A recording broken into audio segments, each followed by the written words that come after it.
Bienvenue à tous, Afrique Presse, l'actualité en débat sur RFI et TV5 Monde. C'est avec nous cette semaine Francis Laloupeau d'Africa numéro 1, Sabine Sessou d'Afrique Magazine et puis Louis Magloire-Kemayou du Club de la presse africaine. Autour de deux sujets, la Côte d'Ivoire et son armée secouée par une nouvelle vague de mutinerie et puis la RDC. Et cette question, Moïse Katumbi est-il l'opposant numéro 1 à abattre politiquement 100 ans.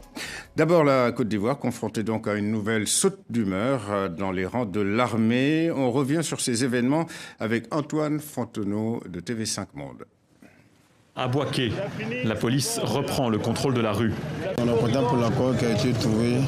Et trouvé on a trouvé un terrain d'entente. Nous allons rentrer en caserne.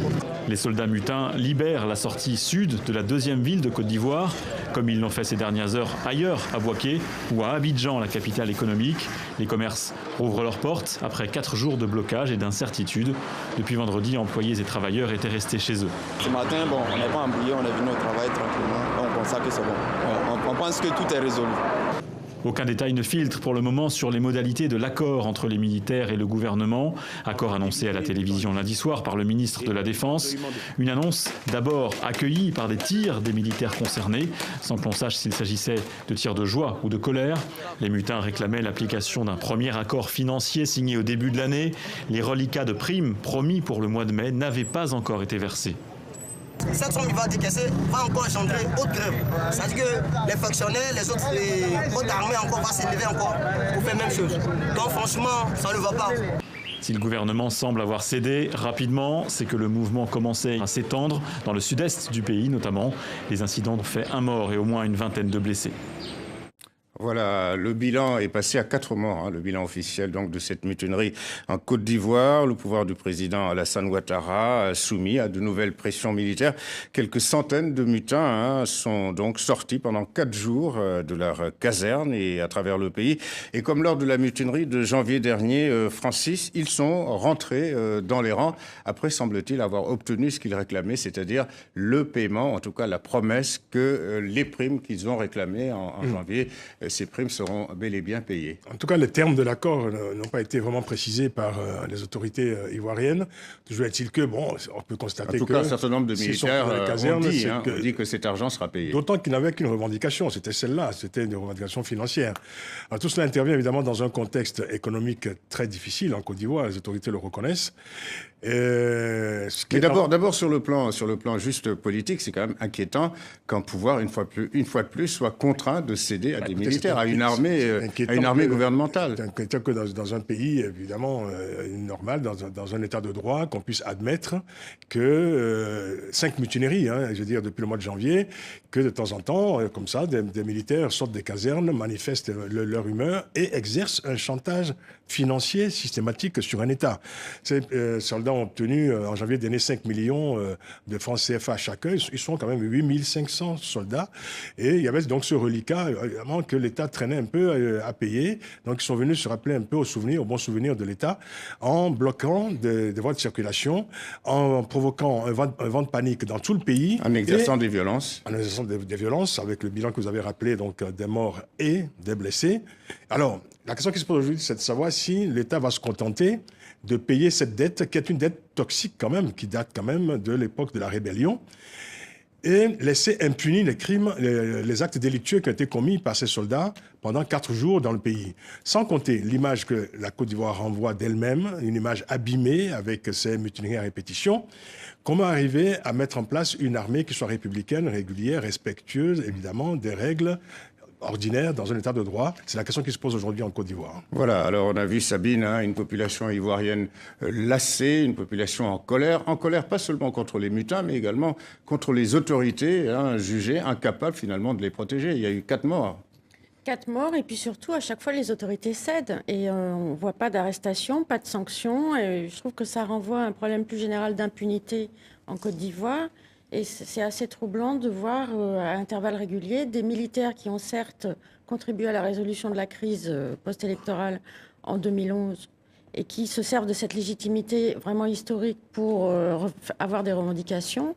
Mais ça rappelle aussi à intervalles réguliers à quel point la force reste un moteur de la vie politique en Côte d'Ivoire. Et c'est assez inquiétant pour l'avenir. Alors, d'autant plus que, Louis, les chefs militaires aujourd'hui en Côte d'Ivoire sont d'ex-rebelles, d'ex-comzones, qui traînent, semble-t-il, des casseroles. Et donc, qui aujourd'hui, d'ailleurs, ne sont plus forcément entendus par les mutins, par la troupe qui réclame donc son dû. Non, mais ce qui est le plus grave dans cette situation, je pense, c'est qu'on a beaucoup pointé le manque de dialogue national, de réconciliation qu'il n'y a pas eu après la crise de 2011. Mais il y a un chantier dont on ne parle pas beaucoup, c'est que la Côte d'Ivoire n'a toujours pas encore d'armée républicaine. C'est qu'aujourd'hui, on a d'une part les démobilisés, qui n'ont pas de prétention, mais qui finiront par en avoir en voyant leurs amis qui ont encore des armes obtenir gain de cause. Il y a autre chose, c'est que quand on regarde le montant et quand on regarde aussi les conséquences politiques que cela a eu, parce qu'il y a quand même eu limogeage d'officiers, il y a eu limogeage de ministres pendant ces manifestations et ces réclamations. Donc je pense qu'aujourd'hui, on est rentré dans une période où non seulement la Côte d'Ivoire n'inspire plus confiance sur le plan sécuritaire, mais également rentre dans ce qui était à peu près déjà le cas avec la situation sécuritaire qui a conduit au départ de la BAD à un certain moment. Là, aujourd'hui, les grandes institutions, les compagnies aériennes ont mis leur personnel sous veilleuse pendant un certain moment en attendant d'y voir plus clair. Et il est à souhaiter que ça ne dure pas plus longtemps que cela. On est en mai quand même. Et la situation n'est toujours pas réglée. Voilà. Alors, certains dirigeants ivoiriens tentent de minimiser cette mutinerie en parlant de tensions sociales, mais certains commentateurs ont une lecture beaucoup plus politique en soulignant que les mutins sont d'ex-rebelles issus des forces nouvelles. Et on cite évidemment et à nouveau Guillaume Soro, qui était le fondateur de cette rébellion et qui est actuellement le président de l'Assemblée nationale, tout en continuant à guigner sur la succession d'Alassane Ouattara. Oui, je crois qu'évidemment, il n'est pas juste d'assimiler ces mutineries de soldats aux tensions sociales, à la grosse sociale qu'il y a dans le pays. Il s'agit d'un cas d'une situation tout à fait particulière et singulière. D'ailleurs, on demande aux fonctionnaires qui sont en grève de la patience, voire des sacrifices. Et il suffit que des soldats, évidemment, pointent des armes sur des populations pour obtenir gain de cause. Il s'agit d'une dette toxique qui date de l'époque de la rébellion. Cette dette n'a pas été contractée au nom de l'État ivoirien. C'était un deal qu'on peut considérer, évidemment, l'histoire reste à écrire. C'était un deal entre ceux qui, évidemment, étaient favorables au pouvoir actuel, c'est-à-dire Alassane Ouattara, donc Guillaume Soro, et ces soldats à qui on a promis, la somme est tout à fait officielle, 12 millions chacun, plus une villa chacun. Voilà, c'est-à-dire qu'au-delà des 12 millions qui seront payés à chaque soldat, on va ensuite trouver 8500 lotissements pour donner donc 8500 villas à ces soldats. Ce qui n'est pas une chose simple. On peut comprendre que les Ivoiriens soient choqués que, de cette manière, aujourd'hui, on les mette à contribution pour payer une dette, de guerre. C'en est une. Alors, il y avait l'autre promesse qui était une promesse politique. Il n'avait pas donc été assimilé à l'époque. Et puis, il y avait l'autre promesse qui était une promesse politique, une promesse faite à Guillaume Soro, semble-t-il. Il n'y a pas d'écrit, il n'y a pas de contrat de signé par Alassane Ouattara. Mais en tous les cas, tout le monde le donnait comme le successeur naturel, entre guillemets, d'Alassane Ouattara. Et compte tenu de la configuration aujourd'hui du pouvoir en Côte d'Ivoire, ce n'est pas le cas, Sabine. Mais on retourne dans les travers de la politique ivoirienne, c'est-à-dire que tout tourne autour de la question de la succession qui n'est jamais réglée et qui ouvre des possibles crises pour l'avenir. Depuis la disparition d'Houphouët-Boigny, c'est quand même un mal récurrent en Côte d'Ivoire qui n'est pas prêt d'être soigné. Alors, D'autant plus que la réconciliation nationale est toujours en panne. Elle n'a pas commencé. Elle n'a même pas commencé. Il y a eu une commission qui a été mise sur pied, qui a fait son travail, qui a rendu sa copie. Mais cette copie, on ne sait pas ce qu'elle est devenue jusqu'à aujourd'hui. Et puis à côté de cela, sans prendre la défense de qui que ce soit, je pense qu'il serait difficile aujourd'hui de voir Guillaume Soro, après l'épisode du Burkina Faso, s'aventurer dans un coup d'État ou une tentative de coup d'État. Il a été suffisamment amoché comme ça avec Donc il ne faut pas voir la main de Guillaume Soro dans Personnellement, j'aurais beaucoup de mal à la lui imputer. En fait, son nom revient souvent. On parle évidemment de cette cache d'armes qui a été trouvée à Bouaké pendant la dernière mutinerie. Une cache d'armes qui a été trouvée dans le domicile du chef de protocole de Guillaume Soro. Du coup, le nom de Guillaume Soro, évidemment, remonte à la surface, mais il semble qu'il soit de très mauvaises politiques de la part de Guillaume Soro de se mêler de ces mutineries. Je pense qu'il a un autre agenda qui est effectivement celui de la succession. Nous avons aujourd'hui en Côte d'Ivoire, en fait, depuis 6 ans, les résultats économiques de Alassane Ouattara ont masqué, je dirais, les comptes mal soldés de la crise électorale, de la crise qui a secoué le pays. Parlons plutôt de chiffres macroéconomiques. Les chiffres macroéconomiques, bien sûr. Alors, avec le taux de croissance spectaculaire, qui ne profitent pas évidemment. Aujourd'hui, c'est la récession, la chute du cacao. Et puis, il y a ces contrats informels qui ont été finalement contractés, qui ont été établis pendant la rébellion entre Alassane Ouattara et ses associés, dont Guillaume Soro. Et ces contrats, aujourd'hui, évidemment, l'ombre de ces contrats plane sur la Côte d'Ivoire. Et ces mutineries viennent rappeler de temps en temps, évidemment, qu'il y a justement ces comptes mal soldés, y compris donc la question de la réconciliation qui n'est pas encore réglée. Et les caisses de l'État qui sont vides, Sabine. Hein. Et donc, finalement, Alassane Ouattara qui aura du mal à satisfaire toutes les demandes. Parce que lorsque les militaires se mutinent pour avoir de l'argent, les fonctionnaires se mettent en grève pour avoir de l'argent. Bref, c'est sans fin. Oui, bien sûr. Enfin, en un mot, c'est le bazar. Voilà, il n'y a que ça à dire. C'est le bazar. C'est le bazar en Côte d'Ivoire. C'est dommage, mais je ne suis pas tout à fait d'accord avec ce qu'a dit Louis tout à l'heure. Sur la responsabilité de Guillaume Soro. Oui, parce que comment oublier le rôle qu'il a joué dans la crise, après la crise, et comment oublier... Deux arguments contre cela. Il a été Premier ministre de Gbagbo avant de devenir ministre de la Défense et Premier ministre de Deux arguments, non pas pour le dédouaner, mais rappelons-nous quand même que son prédécesseur, qui avait été le porte-parole avant, est mort dans des circonstances quand même assez troubles. La deuxième, c'est que la Côte d'Ivoire sort d'une crise dont personne ne veut plus. Aujourd'hui, faire un coup d'État en Côte d'Ivoire, c'est se mettre la corde au cou pour je ne sais plus combien d'années. Il n'a pas besoin de faire de coup d'État, il a juste besoin de rappeler qu'il maîtrise la force. Il n'a pas besoin de faire de coup d'État, c'est un rapport de force. Vous êtes, Francis? Enfin, c'est un rapport de force crapuleux quand même dans un état de droit, parce que on a quand même là une revendication qui, je dirais, rappelle plus c'est une forme de délinquance au fond, cette mutinerie, hein, et ce chantage exercé. Mais apparemment, ça n'a pas été traité comme tel. En fait, l'enjeu aujourd'hui, le défi de l'État, c'est de trouver les mots qu'il faut et de poser les actes qu'il faut pour convaincre les Ivoiriens que son autorité, enfin, le pouvoir devrait convaincre ses concitoyens que son autorité n'est pas émoussée par ces mutineries. Parce que ces mutineries ont quand même, pour conséquence, je crois que c'est la première conséquence, c'est de fragiliser l'autorité de l'État. Et c'est à l'État aujourd'hui, évidemment, de montrer sa capacité, je veux dire, à enrayer durablement ces mouvements d'humeur qui sèment quand même la panique dans un pays et qui provoquent des blessés et des morts. Et qui n'incitent pas les investisseurs à venir. Voilà. Et puis, se pose finalement la question de la réforme. Je vous en parler de la réforme de l'armée. Alassane Ouattara l'avait promis. Cela fait maintenant, il en est à son second mandat. Il souhaitait évidemment de donner à nouveau aux Ivoiriens une armée dite de ce nom, une armée républicaine. Et ça, c'est un chantier qui n'est pas facile. Ça veut dire qu'il faudra faire un énorme ménage au sein de cette armée telle qu'elle se présente aujourd'hui. Un casse-tête. Juste un dernier mot, Sabine, les troupes françaises déployées en Côte d'Ivoire, à Port-Bouët, ne sont pas intervenues. C'était la même chose en janvier. Donc Emmanuel Macron ne va pas changer d'attitude, c'est-à-dire pas d'ingérence. J'espère pas, il manquerait plus que ça, que la France s'en mêle en plus. Il y a eu quand même le président Sarkozy. Je pense surtout qu'il n'a aucune envie d'être... Je pense qu'il n'a aucune envie de se mettre dans la peau de celui qui va perpétuer la France-Afrique. Et donc, à ce prix-là, il sera davantage intéressé de savoir comment la Côte d'Ivoire participe à la sécurisation de la zone du Sahel, notamment par rapport au Mali. Quelle contribution sera celle de la Côte d'Ivoire? Mais je ne pense pas qu'il ira jusqu'à lancer une intervention, sans parler même de son coût.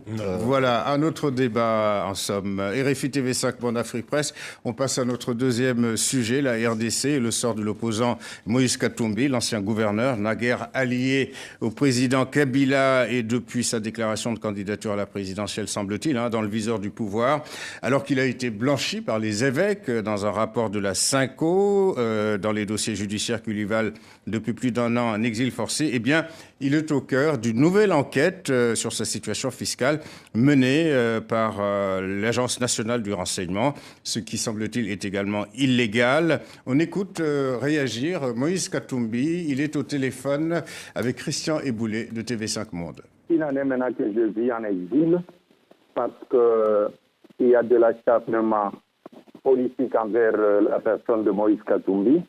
D'abord, c'est un procès bidon, c'est un procès politique.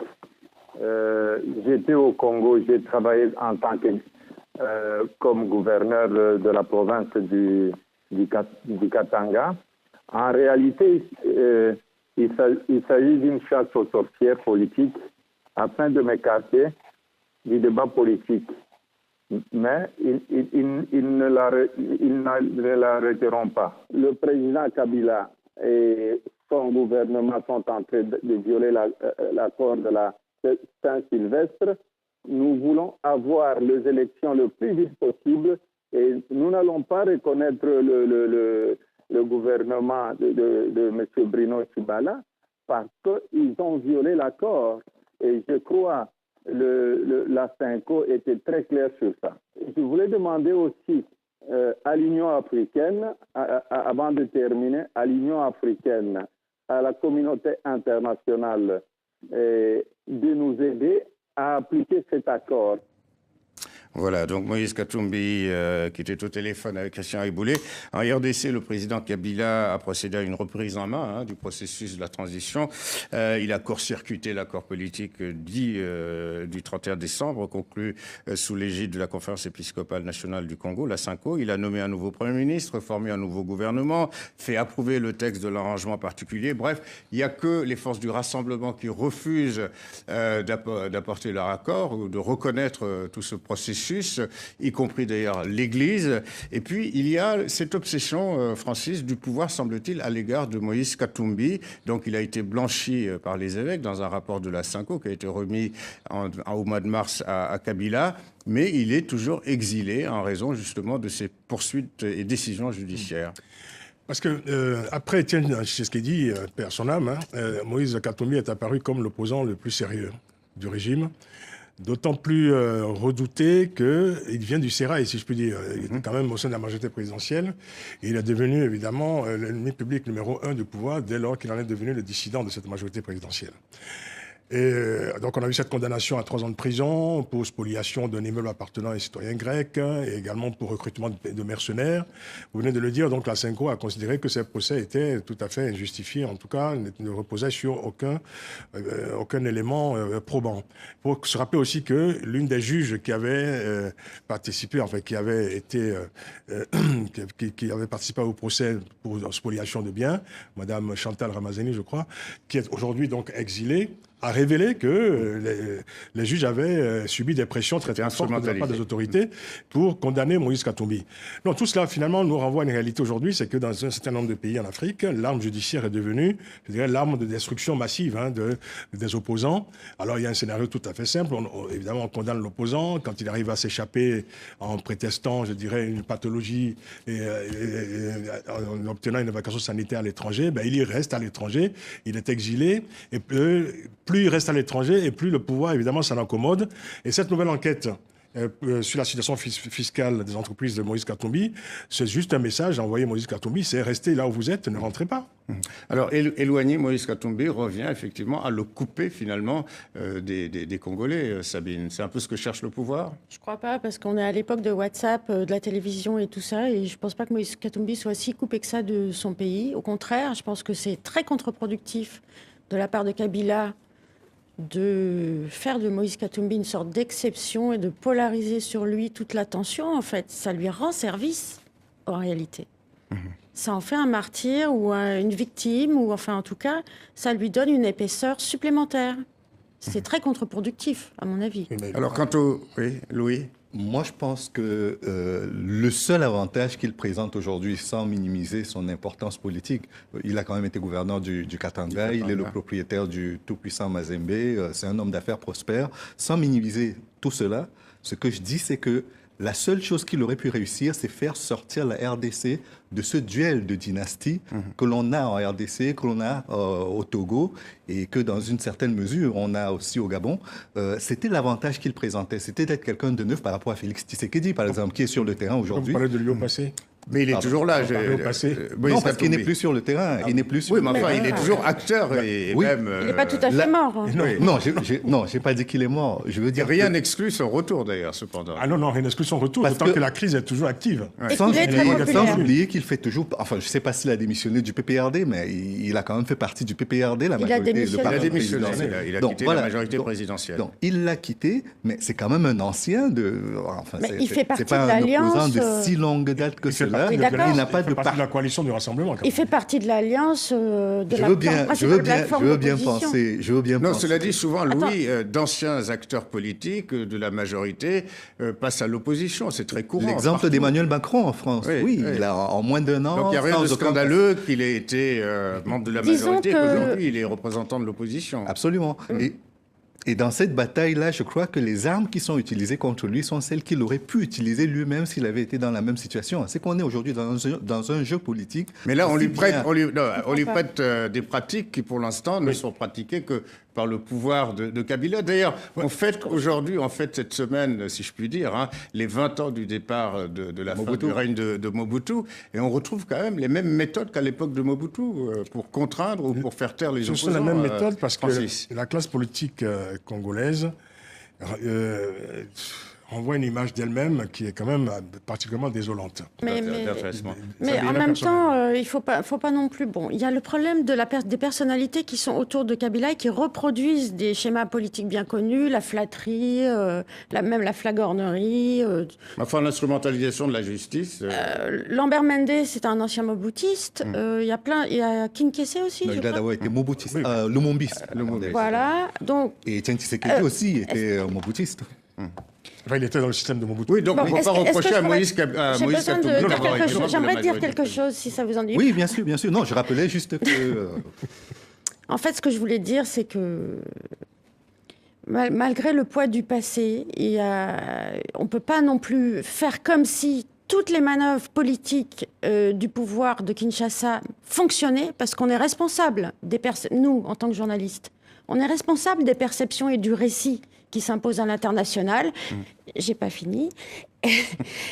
Et je pense que il faut faire très attention quand on couvre des pays comme la RDC, à voir les dynamiques réelles et les dynamiques imaginaires, parce qu'il y a une vie politique imaginaire au Congo qui est absolument stupéfiante.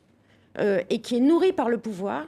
Donc quand on dit Moïse Katumbi a triché ici, Moïse Katumbi a triché là, on nourrit un imaginaire de menteur, et Moïse Katumbi se fait traiter de menteur. Mais ça veut dire que le pouvoir... Non mais là, voilà, on a aucune prise là-dessus. J'ai pas fini. Dans les sphères, y compris les nôtres, c'est-à-dire qu'on a une perception négative du personnage, qui nous contamine, en fait, et il y a un doute qui s'installe.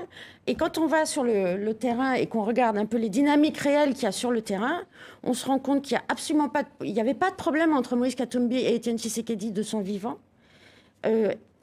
Moïse Katumbi représente une alternative pour les Congolais. Il y a un problème avec Félix Tshisekedi, par exemple. Pour les Congolais. Voilà, mais là, on sort du débat. Le débat, c'est que ce qui me gêne dans la couverture de la RDC, c'est qu'on finalement, on donne du crédit à des manœuvres qui relèvent plus de l'imaginaire et qui contribuent à écrire un narratif désastreux pour le Congo, alors qu'il y a toute une dynamique... Attendez, Sabine. C'est tout le contraire de Attendez, c'est tout le contraire du sens de cette partie de l'émission, puisqu'on a dit qu'il est victime d'harcèlement, qu'il a été blanchi par les évêques, et qu'aujourd'hui on lui cherche des poux à travers sa situation fiscale et de manière illégale en utilisant les services de renseignement. Donc on a une perception plutôt contraire de ce que, vous laissez supposer. D'accord, dans le sujet, dans la réaction de Moïse Katumbi qu'on a entendu au début de cette partie de l'émission, il fait appel à l'Union européenne, à l'Union africaine pour essayer de débloquer la situation.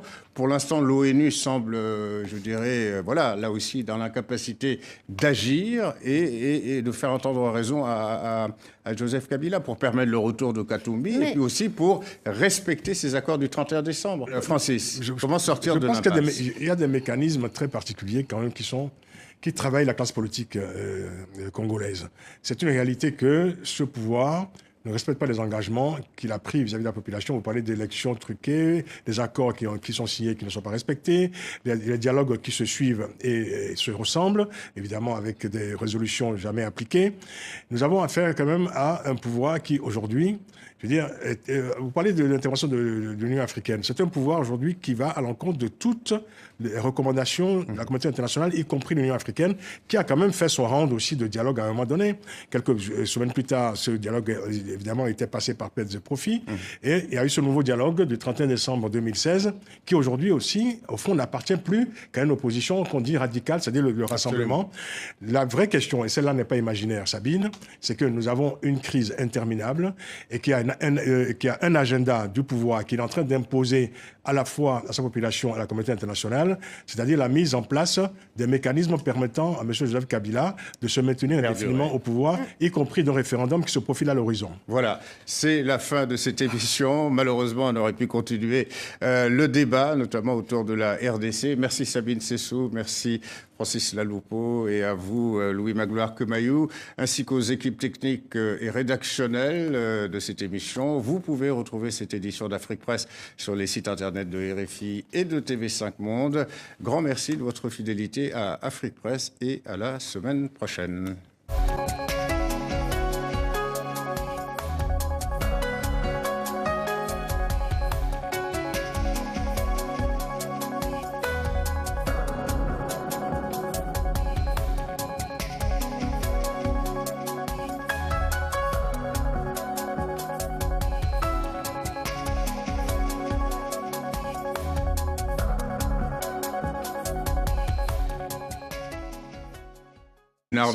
Une armée gouvernementale. C'est inquiétant que dans un pays, évidemment, normal, dans un état de droit, qu'on puisse admettre que 5 mutineries, je veux dire, depuis le mois de janvier, que de temps en temps, comme ça, des militaires sortent des casernes, manifestent leur humeur et exercent un chantage financier systématique sur un État. Ces soldats ont obtenu en janvier dernier 5 millions de francs CFA chacun. Ils sont quand même 8500 soldats. Et il y avait donc ce reliquat, évidemment, que l'État traînait un peu à payer. Donc ils sont venus se rappeler un peu au bon souvenir de l'État en bloquant des voies de circulation, en provoquant un vent de panique dans tout le pays. En exerçant des violences. En exerçant des violences, avec le bilan que vous avez rappelé, donc des morts et des blessés. Alors, la question qui se pose aujourd'hui, c'est de savoir si l'État va se contenter de payer cette dette, qui est une dette toxique quand même, qui date quand même de l'époque de la rébellion, et laisser impunis les crimes, les actes délictueux qui ont été commis par ces soldats pendant 4 jours dans le pays. Sans compter l'image que la Côte d'Ivoire renvoie d'elle-même, une image abîmée avec ces mutineries à répétition. Comment arriver à mettre en place une armée qui soit républicaine, régulière, respectueuse, évidemment, des règles ordinaire dans un état de droit? C'est la question qui se pose aujourd'hui en Côte d'Ivoire. Voilà, alors on a vu Sabine, une population ivoirienne lassée, une population en colère pas seulement contre les mutins, mais également contre les autorités jugées incapables finalement de les protéger. Il y a eu 4 morts. 4 morts, et puis surtout, à chaque fois, les autorités cèdent. Et on ne voit pas d'arrestation, pas.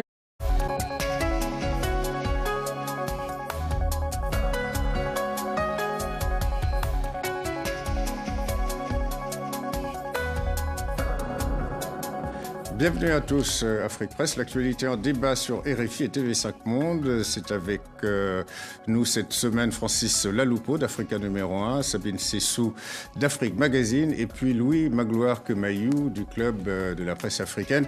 Autour de 2 sujets, la Côte d'Ivoire et son armée secouée par une nouvelle vague de mutinerie et puis la RDC. Et cette question, Moïse Katumbi est-il l'opposant numéro 1 à abattre politiquement 100 ans. D'abord, la Côte d'Ivoire, confrontée donc à une nouvelle saute d'humeur dans les rangs de l'armée. On revient sur ces événements avec Antoine Fontenot de TV5 Monde. À Bouaké, la police reprend le contrôle de la rue. On est content pour l'accord qui a été trouvé. On a trouvé un terrain d'entente. Nous allons rentrer en caserne. Les soldats mutins libèrent la sortie sud de la 2e ville de Côte d'Ivoire, comme ils l'ont fait ces dernières heures ailleurs, à Bouaké ou à Abidjan, la capitale économique. Les commerces rouvrent leurs portes après 4 jours de blocage et d'incertitude. Depuis vendredi, employés et travailleurs étaient restés chez eux. Ce matin, on n'a pas embrouillé, on est venu au travail tranquillement. On pense que c'est bon. On pense que tout est résolu. Aucun détail ne filtre pour le moment sur les modalités de l'accord entre les militaires et le gouvernement. Accord annoncé à la télévision lundi soir par le ministre de la Défense. Une annonce d'abord accueillie par des tirs. Sanctions, et je trouve que ça renvoie à un problème plus général d'impunité en Côte d'Ivoire. Et c'est assez troublant de voir à intervalles réguliers des militaires qui ont certes contribué à la résolution de la crise post-électorale en 2011 et qui se servent de cette légitimité vraiment historique pour avoir des revendications. Mais ça rappelle aussi à intervalles réguliers à quel point la force reste un moteur de la vie politique en Côte d'Ivoire. Et c'est assez inquiétant pour l'avenir. Alors, d'autant plus que, Louis, les chefs militaires aujourd'hui en Côte d'Ivoire sont d'ex-rebelles, d'ex-comzones, qui traînent, semble-t-il, des casseroles. Et donc, qui aujourd'hui, d'ailleurs, ne sont plus forcément entendus par les mutins, par la troupe qui réclame donc son dû. Non, mais ce qui est le plus grave dans cette situation, je pense, c'est qu'on a beaucoup pointé le manque de dialogue national, de réconciliation qu'il n'y a pas eu après la crise de 2011.